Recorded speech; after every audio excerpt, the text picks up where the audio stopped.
Estaban en plena misa cuando de pronto un hombre generó sospechas a un costado del altar.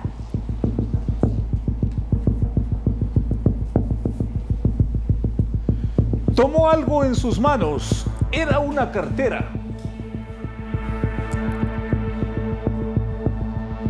Sacó el dinero y se fue, pero no sin antes persinarse.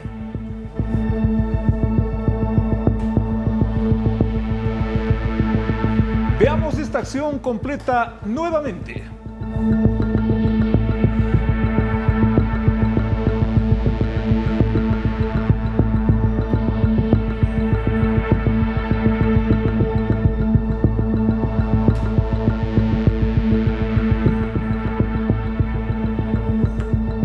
Y se fue, robando y con la bendición, por si acaso lo lleven preso.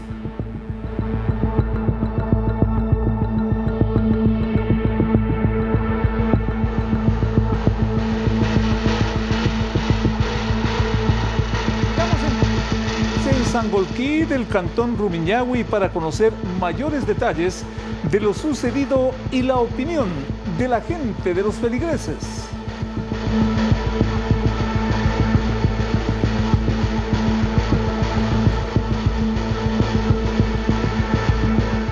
Tenemos a Edison Saavedra de inmediato con nosotros para conocer un poco más de este caso que luego de persinarse pues salió de la iglesia y con el robo y la cartera. Buenas noches. Edison, buenas noches. ¿Cómo estás, Félix? Meche, así es, un acto totalmente sinvergüenza para varias personas y principalmente los feligreses que acudían a esta hora en la iglesia de San Juan Bautista, esto en el centro de la parroquia de Sangolquí. Sucedió en la misa de la tarde, sucedió exactamente en la misa de la tarde. Vamos a rodar un poco el video de lo que está rodando en redes sociales.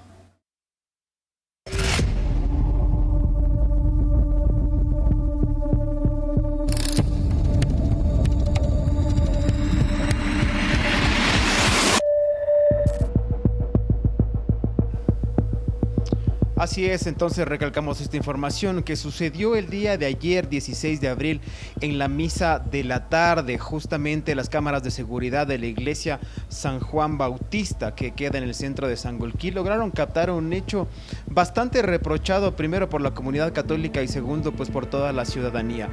Un hombre robó la cartera de una mujer que estaba en el altar leyendo la Biblia. Básicamente estaba realizando una intervención religiosa muy conforme a la fe católica.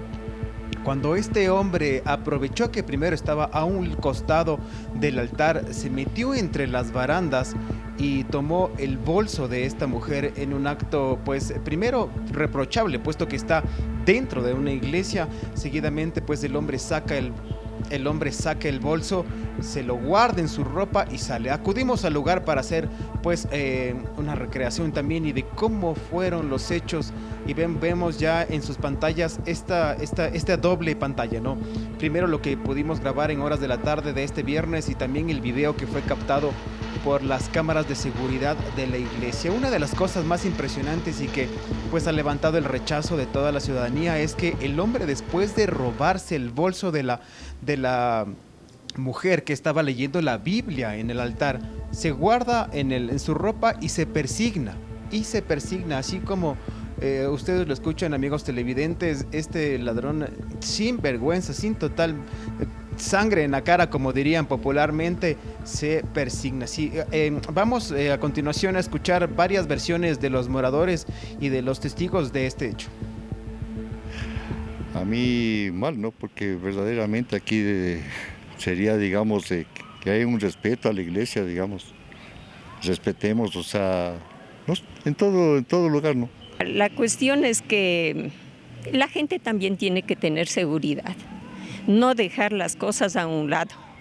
Debemos precautelarnos nosotros mismos. Un mal acto, la verdad, de la persona, que es una persona que a la experiencia, a pantalla ser alguien que no es de verdad.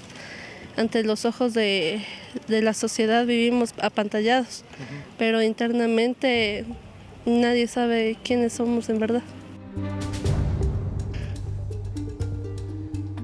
La primera gran conclusión es que no hay lugar libre de la delincuencia, de la inseguridad. Y como dice la propia comunidad con sus testimonios, hay que tener mucho cuidado. Antiguamente, y esto no hace mucho, un lugar como estos, una iglesia, una capilla, pues eran lugares respetados, eran lugares venerados y venerables, donde difícil encontrar un ladrón.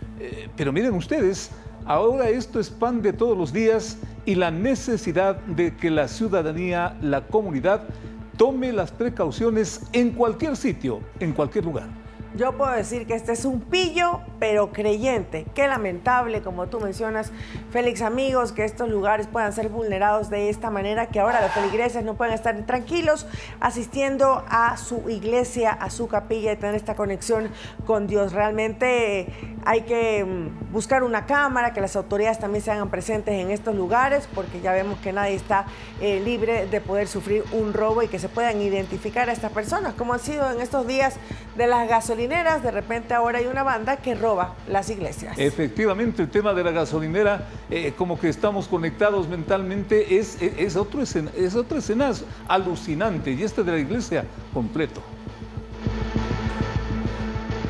Sí, compañeros y amigos televidentes, yo diría más bien que es un pillo sinvergüenza, puesto que, como bien lo mencionabas, Félix, antes, se creía que estos lugares deberían merecer el respeto de todos, y así lo es por la mayoría, pero pues este pillo realmente no respeta absolutamente nada. Y mucho se cuestiona también si es que este pillo cree o no en Dios. Y varias personas de las que pudimos conversar en la tarde mencionan que será pues Dios quien tendrá su castigo divino para esta persona. Escuchemos. Me dio risa ver ese video que él se persigna, o sea que él también es creyente en Dios. ¿Cómo es eso? Eso es una forma de risa, sinceramente una burla a la religión católica. Los ladrones vienen hasta la iglesia para ver si así le perdonan a nuestro Señor. Es como que una falta de respeto hacia la iglesia, porque imagínense robar aquí en este lugar, o sea... Una persona muy mal, descaradamente, que no tiene fe en Dios, y solo lo puedo decir que Dios es el único que puede juzgar. Así es, al momento de acudir pues a la iglesia San Juan Bautista, esto en el centro de Sangolquí, el párroco no quiso dar declaraciones y pues mencionó que la Fiscalía y la Justicia pues deberán encontrar a esta persona que, como ya lo mencionábamos, para muchas personas ha irrespetado la casa de Dios, compañeros. En Quito hay un lugar histórico que viene a la memoria, la Capilla del Robo, en pleno centro histórico de la ciudad. Algo parecido, entonces se robaron las hostias. Esto lo están haciendo con una mujer humilde, le roban la cartera. Pero cuando eso ocurrió en Quito, y por eso la Capilla del Robo es tan famosa, la ciudad prácticamente se levantó.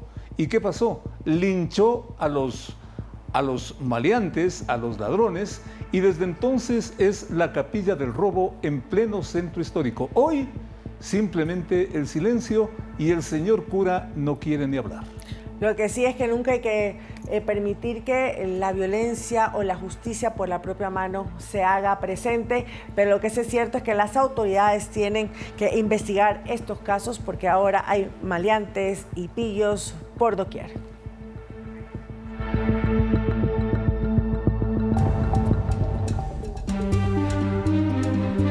De una vida de ostentación y lujos hacía gala en redes sociales. Jeremy Zambrano González era quien estaba a cargo de esta vida social dentro del mundo de la delincuencia.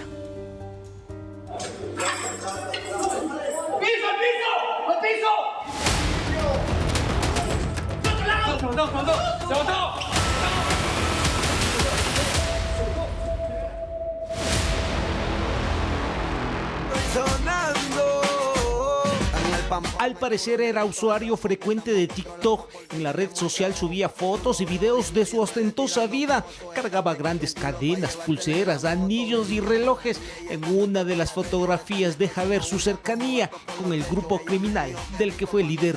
Desde los 17 años ya tuvo su primera detención por robo. A pesar de su extenso prontuario delictivo, al parecer no le importaba exponer lo que tenía, el respeto que inspiraba entre los suyos. La autoridad policial reveló que su vida delictiva empezó cuando era menor de edad y rápidamente fue escalando hasta llegar a ser cabecilla de la agrupación Mafia 18, una facción de los Lagartos, alias Frenillo. Ocupaba el puesto 19º en la lista nacional de los más buscados. Este individuo es de alta peligrosidad y lidera el GDO Mafia 18. La muerte de Jeremy Zambrano ocurrió durante un operativo de inteligencia en el sector de Puerto Santana, en Guayaquil. El sujeto de 24 años de edad, por evadir el operativo policial, saltó del 9º piso de un edificio, perdiendo la vida de contado. El sujeto registraba antecedentes por delitos como secuestro, tenencia de armas y asesinato, a pesar de lo cual se mostraba abiertamente en redes sociales. ¡Al piso!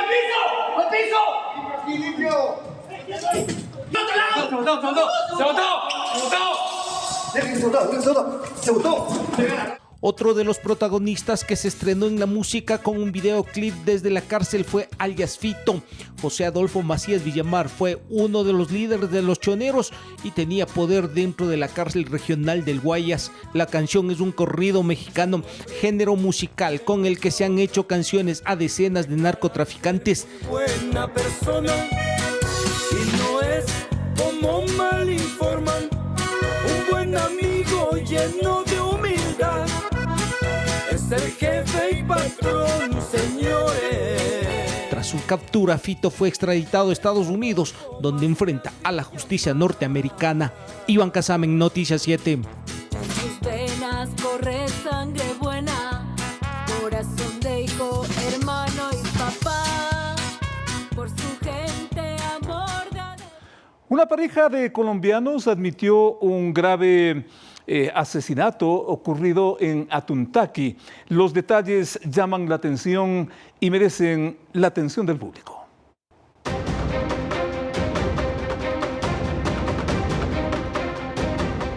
Una pareja de nacionalidad colombiana fue aprehendida tras confesar el asesinato de una menor de apenas 1 año de edad. El caso comenzó a esclarecerse el pasado martes 15 de abril, cuando la progenitora y su pareja acudieron a la Fiscalía del Cantón Montúfar para denunciar la presunta desaparición de la niña. Al conocer la alerta, se activaron de inmediato los protocolos de ley, es decir, la búsqueda de esta menor de edad. Se presume que los implicados trasladaron el cuerpo de la menor hasta Atuntaqui, en la provincia de Imbabura, donde lo abandonaron en un terreno cubierto de maleza con la intención de ocultar el delito. Se tuvo que realizar uso de medios técnicos, permitieron ubicar a la menor sin signos vitales, en estado de descomposición y envuelta en cobijas. Surgieron también versiones contradictorias entre los implicados. El padrastro de la menor aseguró no haber tenido relación alguna en la muerte de la pequeña, señalando a la madre como la principal y única responsable del hecho. No, yo no la obligo en ningún momento, a ella no la he obligado. Ella lo hizo de fragancia, lo quiso hacer.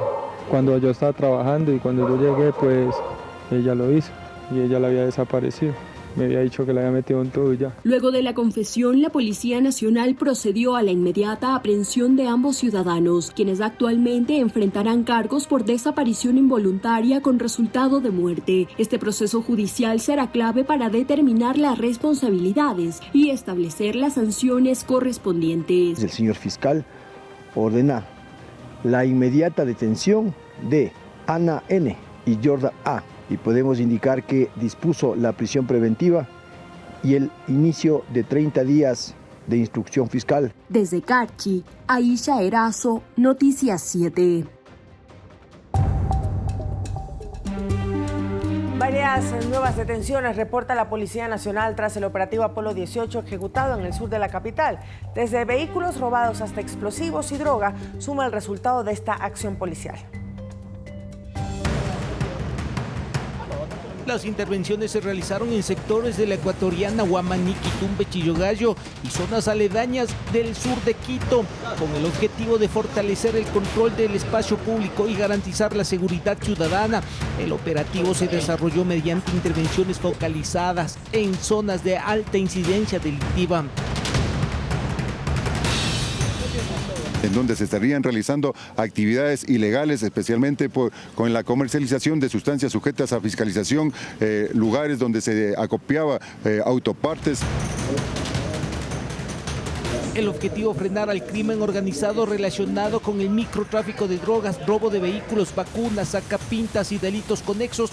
Como resultado de las acciones policiales, 40 personas fueron detenidas. Se pensaría de que son parte de la organización de los lobos y de los lobos invisibles. Entre los indicios, 2 armas de fuego decomisadas, 28 municiones, 62 armas blancas, 6 vehículos retenidos, 11 motocicletas recuperadas, 15 explosivos y gran cantidad de licor artesanal. Al tener un inadecuado transporte, utilización y almacenamiento, puede tener una situación inestable. Algo que llamó mucho la atención: encontraron en un allanamiento envolturas de dulces que contenían en su interior cocaína. Estaban sellados, listos para enviar a Europa. El peso de la droga, aproximadamente 2 kilos. La misma que pretendía ser enviada al país de España. La policía exhortó a la comunidad a seguir denunciando de manera anónima utilizando el código QR que tiene la cédula de identidad. Iván Casamen, Noticias 7. Con Maverick 3, Paramount anuncia la tercera entrega de esta película protagonizada por Tom Cruise. Más adelante les vamos a estar presentando esto. A propósito de la jornada electoral que se apresta el país, este viernes termina el plazo para que usted pueda realizar el cambio domiciliario y votar en las elecciones de noviembre. Quienes hagan este trámite en los próximos días, el cambio ya será para las siguientes elecciones. Aquí la explicación. El cronograma sigue su curso pese a que en la Corte Constitucional se presentaron acciones de inconstitucionalidad para frenar la decisión de adelantar las elecciones seccionales. ¿Usted sabe lo que es para un candidato nuevo tener solamente 14 días de campaña electoral? O sea, para un candidato que va a la reelección o para un candidato que es conocido le queda bien. De acuerdo al esquema de planificación, este viernes termina la fase de cambio de domicilio. Wilson Hinojosa, coordinador nacional de procesos electorales, explica qué pasa con aquellos ciudadanos que hagan este trámite luego de que finalice esta etapa. Ya esos serán válidos para un próximo proceso electoral. Eso es lo importante que hay que tomar en cuenta. Nosotros siempre nos manejamos con fechas de corte para todo proceso electoral. ¿Qué viene luego? El 3 de mayo próximo, el CNE hará la entrega del registro electoral a las organizaciones políticas para que puedan verificar quiénes pueden votar y revisar posibles errores como personas fallecidas y duplicadas.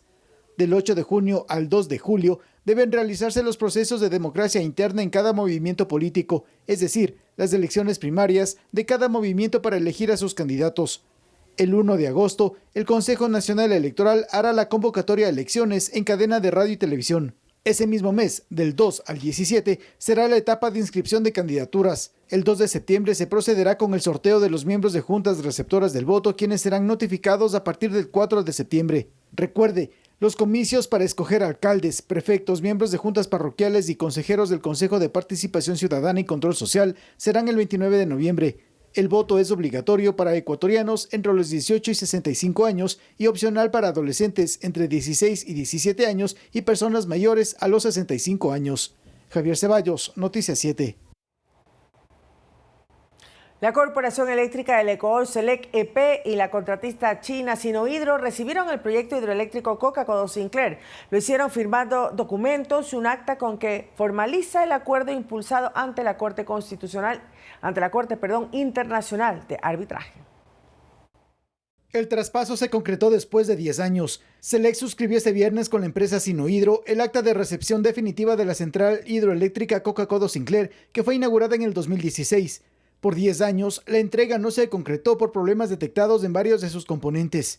Luego de la visita del presidente Noboa a China en junio del 2025, la Corporación Eléctrica del Ecuador aprobó en diciembre de ese mismo año dar de baja ese arbitraje y en mutuo acuerdo, SELEC se comprometió a suscribir con Sinohydro el acta de recepción definitiva del complejo hidroeléctrico. La ministra de Energía y Ambiente, Inés Manzano, informó que la operación y mantenimiento de la central estará a cargo de la empresa Power China por un lapso de 25 años. Y el mismo laudo arbitral, que sí es importante leerlo, dice que eso, si hay vicios ocultos o si hay alguna otra cosa que no se declaró, pues no estamos haciéndole como un salvoconducto a Sinohidro a través de Power China, que sería la que haría la operación y mantenimiento si terminamos de ponernos de acuerdo. Coca-Cola Sinclair tiene una capacidad máxima de 1.500 megavatios y cubre entre el 20 y 25% de la demanda nacional del Sistema Eléctrico Nacional Interconectado. Estamos con 7 unidades en línea. Una de ellas está en mantenimiento programado, entonces con las 7 unidades abastecemos justamente la programación que el SENACE nos indica. Según informes de la Contraloría y de SELEC, hasta el año 2022 se detectaron más de 17,000 fisuras en las instalaciones, particularmente en la zona de los distribuidores. Javier Ceballos, Noticias 7.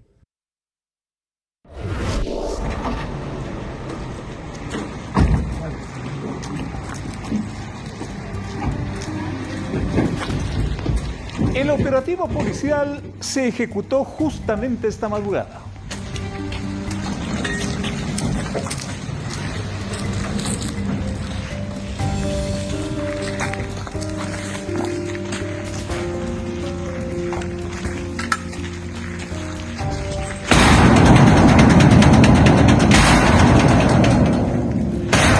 Indicios de que en este punto se operaba una red de pornografía infantil. Llegaron y detuvieron a 2 personas, entre ellas un monaguillo.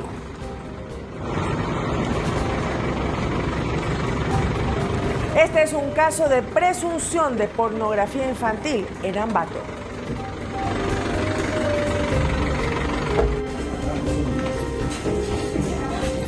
La fuerza pública decomisó celulares, equipos electrónicos como parte de las evidencias.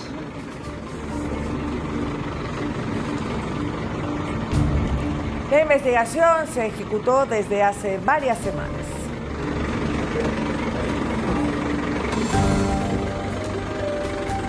Y las alertas se registraron a través del Internet.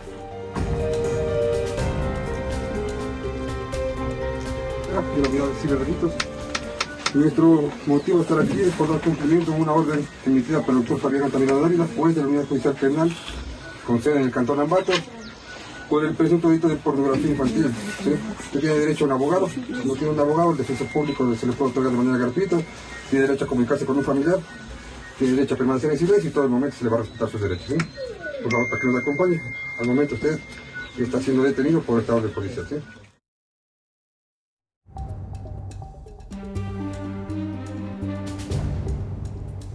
Bien, y para conocer más información, detalles, actualización sobre este caso de presunción de pornografía infantil, tenemos a Iván Casamen en pantalla. Buenas noches. Iván.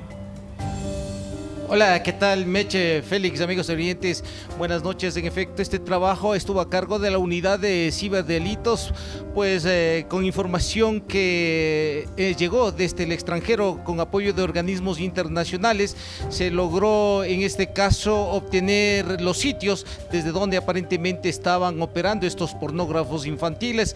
2 personas que, a decir de la policía, el jefe de la unidad de ciberdelitos, coronel Gonzalo García, eran pareja, y lo sorprendente es que uno de ellos prestaba ayuda, servicios, trabajaba en una iglesia del Cantón Ambato, parroquia Rumipamba. En este lugar asistía al párroco, también era parte del sistema administrativo, y aprovechando esta situación aparentemente reclutaba a las personas que llegaban al lugar. Y en este caso lo que ha señalado básicamente la policía es que la primera víctima fue el hijo menor de quien se encargaba de realizar la limpieza de la iglesia. En base a esto comenzaron a trabajar. Ahora hay 2 detenidos. Estos 2 detenidos, luego de la audiencia de formulación de cargos, tienen prisión preventiva por 90 días y el delito de pornografía infantil con uso de niñas, niños y adolescentes está tipificado en el Código Orgánico Integral Penal de 13 a 16 años de ser encontrados responsables. Pero escuchemos lo que nos dijo el coronel Gonzalo García, jefe de la unidad de ciberdelitos. comienzan a producir el material de abuso sexual infantil entre fotografías y videos para luego compartir con su pareja y también estar involucrados en una diversidad de plataformas digitales y chat de mensajería, donde también encontramos muchos grupos de estas personas que están dedicadas a compartir este tipo de material, e inclusive nosotros pudimos determinar 3 víctimas más. Sí, 3 víctimas más con quienes se contactaba los hoy detenidos y pues, les obligaban a que produzcan este tipo de material de abuso sexual infantil. Hemos también logrado dentro de la investigación determinar víctimas en los países de Perú y Argentina. Hemos llegado a determinar que inclusive una imagen puede costar sobre los $100 porque ya son pedidos específicos donde lastimosamente esta gente que utilice este material pide ya inclusive si necesita de un sexo específico, edades específicas.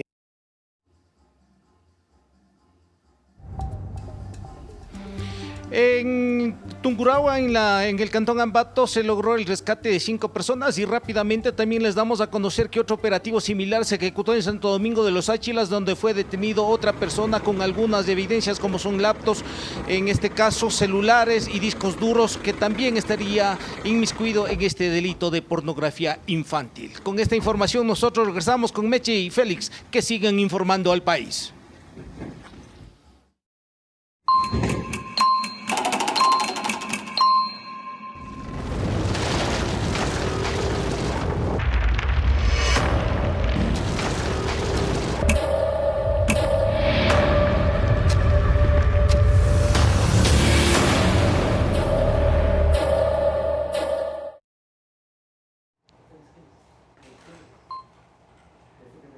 Y ahora les presentamos la última entrega del especial periodístico 1858, Más allá del tiempo.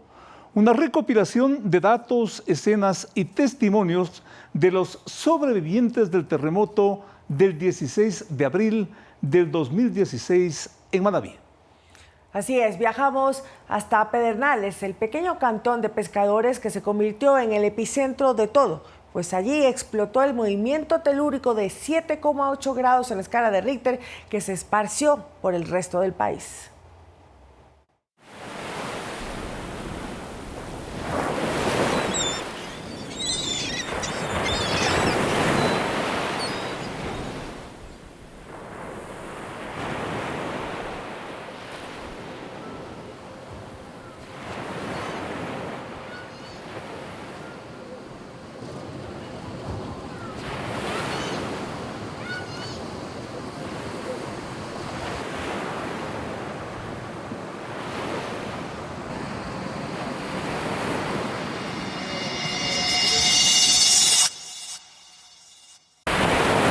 Brian Molina tiene 29 años de edad.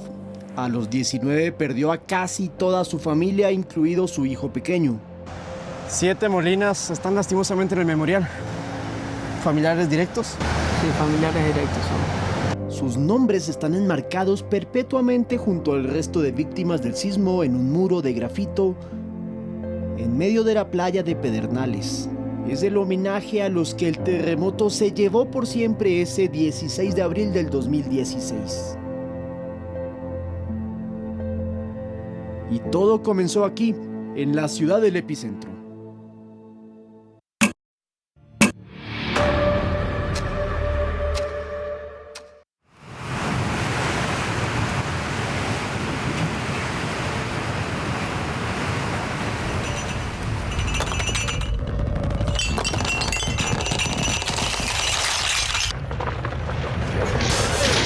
En una yo pensé que era el fin del mundo, la verdad. Yo dije ya, Dios ya vino y nosotros nos hemos quedado. Venga, venga, venga.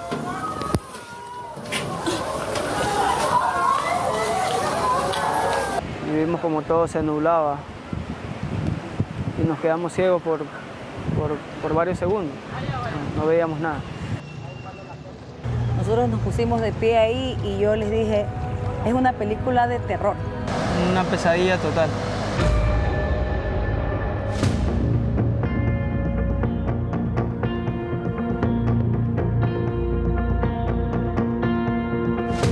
todos los edificios en el suelo. Pedernales tenía más de 20 edificios. Todos los edificios caídos, calles cerradas donde se habían caído edificios. Mis sobrinas estaban en el Hotel Pedernales, así destrozado.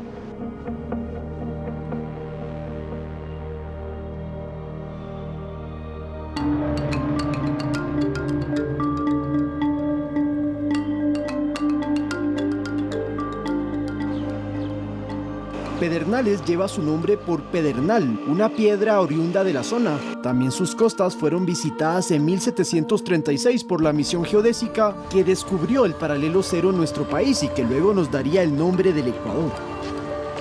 Es una población de casi 30.000 habitantes donde una década atrás había una veintena de edificios. Hoy ya casi no se ven. Aquí era el lugar donde se hacían muchas presentaciones artísticas, culturales, deportivas, y era prácticamente donde nos encontrábamos como hermanos pedernalinos.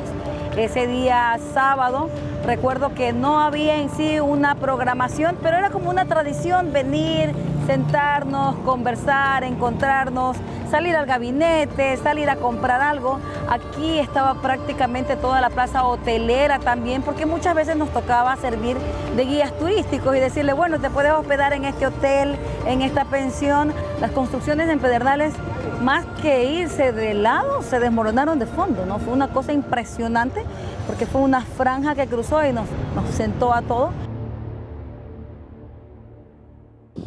En esta calle hoy adoquinada, hace 10 años exactamente, había una grieta enorme. Lo que sucede es que bajo mis pies se registró el epicentro del terremoto del 16 de abril de 2016. Tuvo 20 kilómetros de profundidad, una fuerza de 7.8 grados en la escala de Richter y está ubicado a 2 cuadras del malecón de Pedernales. En este punto en específico surgió el mayor desastre de la historia moderna del Ecuador, que cobró la vida de 668 personas, según cifras oficiales.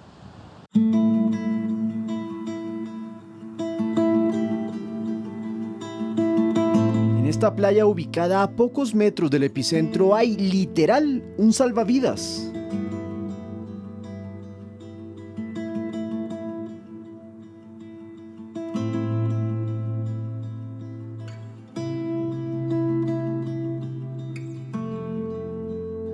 Luis ya la salvaba desde antes del sismo y ese 16A tuvo que salvar a 2, la suya y la de su madre, porque el edificio en el que vivía con su familia se fue abajo.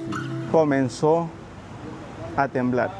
Como todo comenzó a temblar, mi mami se fue hacia un lado de la cocina y yo me balanceé hacia ella y como gateando llegamos al lugar seguro. Yo le dije, mami, si yo te he ofendido alguna vez, te he fallado, la verdad yo quiero que me perdones y si Dios quiere que sus deseos de llevarnos, perdóname.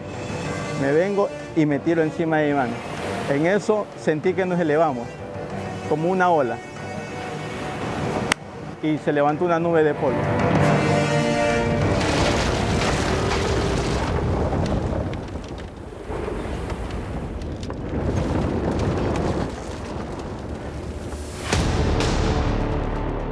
Yo buscaba la puerta, sin darme cuenta que ya no tenía paredes. Buscaba la escalera, sin saber que las dos plantas primeras se habían hecho sándwiches, que nosotros habíamos quedado en la tercera planta de sobrevivientes. Saco la cabeza y veo a mis 2 vecinos que vivían al lado del edificio, que un vecino tenía la pared en la espalda y solamente se le veía la cabeza. Y en eso yo salgo y la única manera de yo bajar era tener que aplastar al vecino, porque no podía irme por otro lugar. En eso yo lo veo que él sangraba por los oídos y todo. Y mi mamá, cuando lo ve, mi mamá me dice, mi hijo, el vecino. Le digo, sí, mami, el vecino ya está muerto, nosotros estamos vivos, tenemos que ir. Que yo, mi mamá, la cogí en los brazos. Mi mamá, yo me bajé más o menos así, la cogí y yo caminé por los escombros y la pude lanzar hacia donde estaba mi papá para que la coja. El terremoto le enseñó a los manavitas a tomar decisiones duras, pero también a curtirse la piel. En el estadio empezaron a habilitar un lugar, por decirlo, un espacio para poder colocar todos los cadáveres que iban apareciendo. Y era muy terrible porque era golpe tras golpe escuchar a las personas que llegaban y decía, ayúdame a buscar a mi papá, a mi mamá, a mi hijo entre los muertos, ¿no? Algunos sí estaban enteritos, otros no. Yo trabajaba en ese tiempo en el área de gestión de riesgo y a mí me tocaba muchas veces dar las firmas para los ataúdes. Y que una madre me llegaba y me decía, Luchito, ayúdame para el ataúd de mi hijo. A mí se me hacía un nudo en la garganta. Tantas personas, yo nunca en mi vida había visto tantos muertos, fallecidos, que se los llevó al estadio y era como en caravana, en filas así. Y uno muchas veces lo llevaban, y tú lo conoces a él. Y, sí, la mamá, ¿dónde? ¿Qué será de la mamá? También falleció.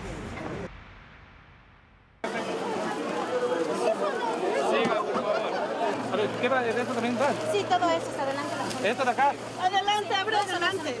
Claro que el 16 de abril no solo fueron desgracias, porque también hubo empatía, solidaridad, héroes. Y ayuda entre todos, incluso de parte de los que lo habían perdido todo en lo material. Y como Brian, en lo familiar. Al tercer día, en realidad, ya también me puse a disposición. Y me puse a ayudarle también a mi pueblo. ¿Sí? Con todo el dolor encima que yo tenía, pues, ayudar, a repartir comida, a repartir pañales, nos pusimos a disposición a recoger la basura porque no había quien conduciera los carros. Más claro, la gente, la mayoría se fue y dejó todo botado. Entonces, los que nos quedamos, y bueno, nuestro cuerpo humano del socorrista, estuvimos ahí, siempre predispuestos para ayudar.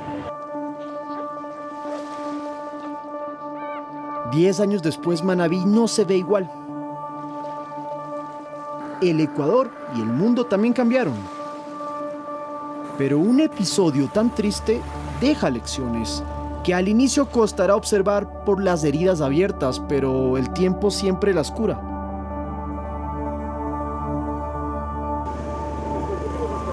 Sin embargo, luego de oír los relatos de aquellos supervivientes de Manabí, hay una conclusión en la que todos coinciden. No vamos a vivir con el recuerdo, hay que darle para adelante. Hay que seguir para adelante y ni para atrás ni para coger impulso. En esta vida hay dos tipos de personas, unos que se ponen a llorar y otros que empiezan a hacer pañuelos para venderle a los que lloran. Hoy en día Manta o los matenses quieren trabajar. Dios me dio otra oportunidad de seguir viviendo y tengo que aprovecharla. Hasta donde me diga vámonos y me voy. Agradecer al país entero, la verdad, a todos nuestros hermanos ecuatorianos por abrazarnos y ayudarnos.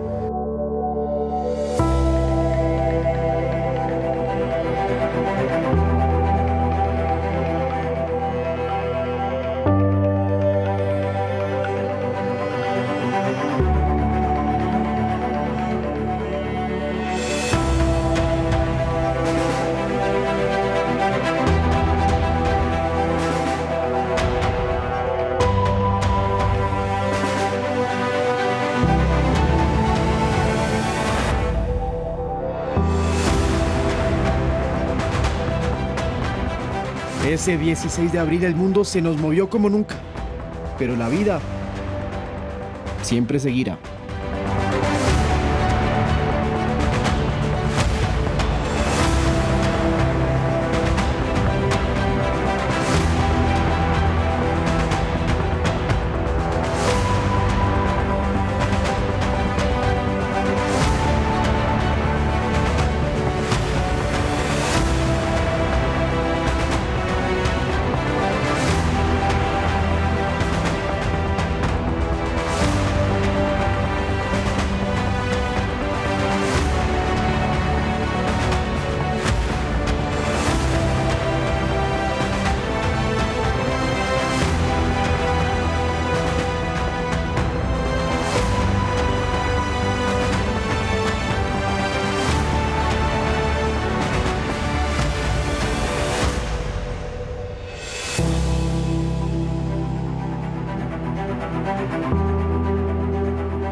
Y así, amigos, estamos culminando este trabajo periodístico de datos, imágenes, anécdotas exclusivas sobre uno de los eventos naturales más desastrosos en la historia del país. Agradecemos desde ya por la acogida del público a esta secuencia de informes.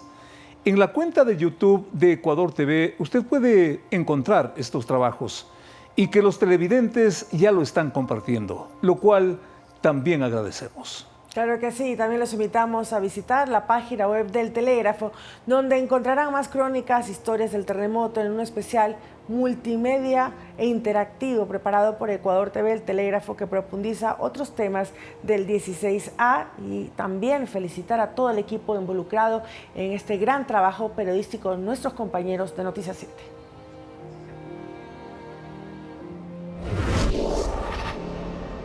Vamos con las noticias del mundo. En El Salvador se aprobó una nueva ley que impone cadena perpetua a los menores de 18 años, autores de crímenes vinculados con las organizaciones del delito, organizaciones de los derechos humanos. Ya lo cuestionan. El presidente Bukele confirmó lo que salió de la Asamblea Legislativa salvadoreña. Es una reforma a la ley penal juvenil permitiendo cadena perpetua para menores de edad reclutados por las organizaciones del crimen. Hasta hoy, los delitos agravados de menores de entre 12 y 18 años eran sancionados con 10 y 20 años de cárcel. Ahora, quienes tengan esas edades tendrán cárcel de por vida si cometen delitos tales como homicidio agravado, abuso sexual con muerte de la víctima, desaparición forzada y torturas mortales. El gobierno y sus asambleístas sostienen que esta es una forma de cortar el relevo generacional de las maras criminales y fortalecer la seguridad pública. La modificación del principio de equidad de la justicia juvenil es cuestionado por organizaciones nacionales e internacionales de los derechos humanos. El endurecimiento de las penas también dispone que los pandilleros tendrán hasta 30 años de cárcel y los líderes de la delincuencia 60 años. Félix Narváez, Noticias 7. Impactantes imágenes de cámaras de seguridad registraron el momento exacto en que una mujer fue atropellada por un camión blindado de transporte de valores mientras el vehículo realizaba una maniobra de retroceso en una de las calles en Chile.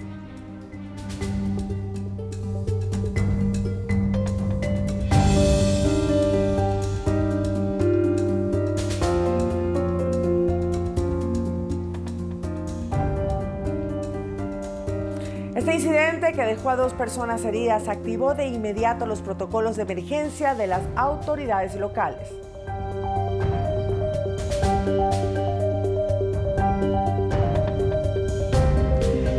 Según los primeros reportes, el suceso ocurrió cuando este conductor del vehículo blindado intentaba realizar una maniobra en retroceso sin percatarse, sin fijarse de la presencia del peatón en la trayectoria del camión.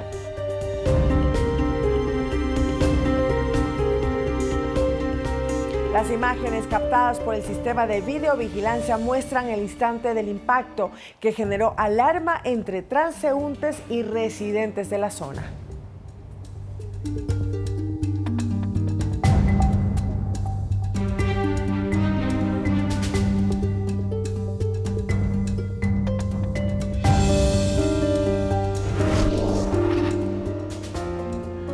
Un grupo de atracadores logró burlar un masivo despliegue policial tras asaltar un banco y retener a cerca de 30 rehenes durante horas.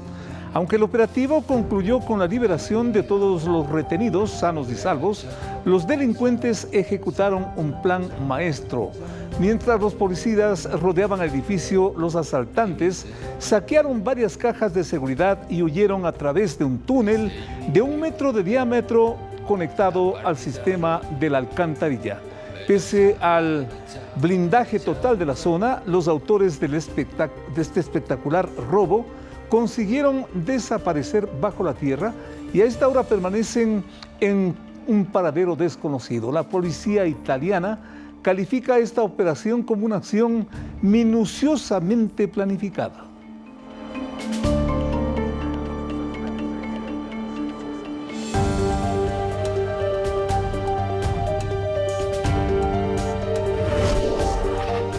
regreso a lo nacional, en una cadena, el presidente Daniel Noboa presentó los resultados de su gestión correspondiente al primer trimestre de este año. Aseguró que en el tercer mes del 2026 hubo una marcada reducción de las muertes violentas.